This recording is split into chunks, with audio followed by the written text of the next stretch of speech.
Proverbs 19:21. Many are the plans in the mind of a man, but it is the purpose of the Lord that will stand.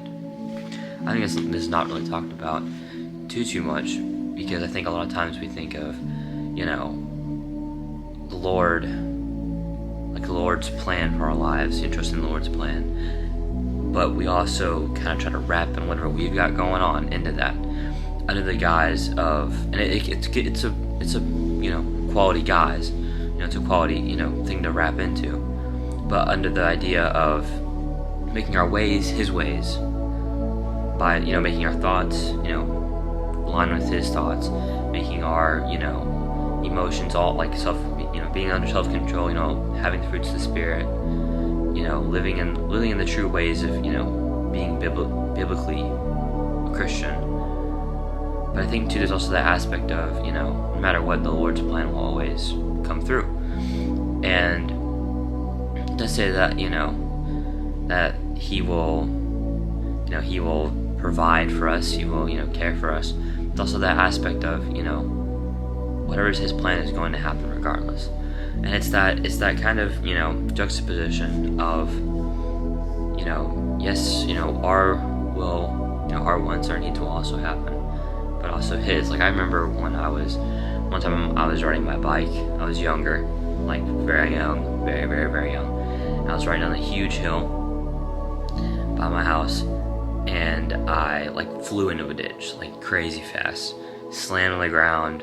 Bike was on top of me, and my knee was destroyed. Not I didn't break anything, but I was bloody all down my knee and my leg.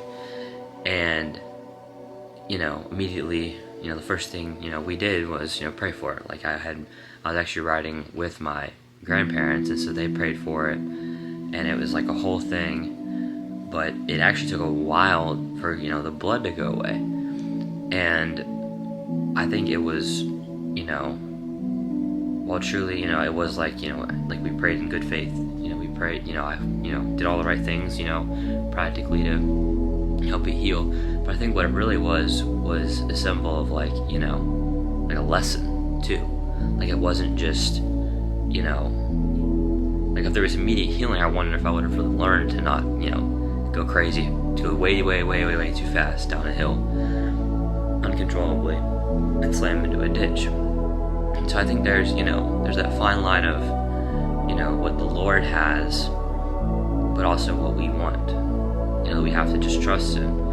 And I think that's really important. A lot of times when we get down and we're trying to pick our life back together, figure things out, it can be hard to throw away the very carnal, the seeming practical things we want and need in light of what the Lord has. And oftentimes the Lord has is better, we just can't see it. And that's what He says, He has a plan for us, the future and the hope.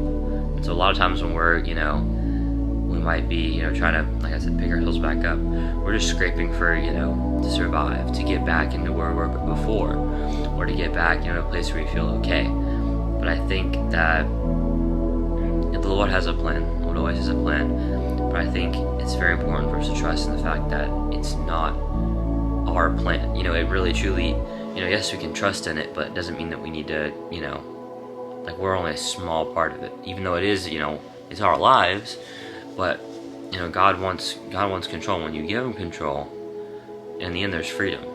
Because in the end we don't have to, worry about, what's going to happen next, what's going to happen tomorrow, what's going to happen, any of that. Because the Lord, the true freedom is in the Lord. The true freedom is knowing that, hey, I'm following the Lord, I'm doing my stuff, regardless of whether I, lose my job, or whether, the economy goes terrible, or I lose a friend, or, a friend moves away, anything. The Lord always will have a plan. There'll always be a way on the other side. This is my thoughts for today. Y'all have a blessed day.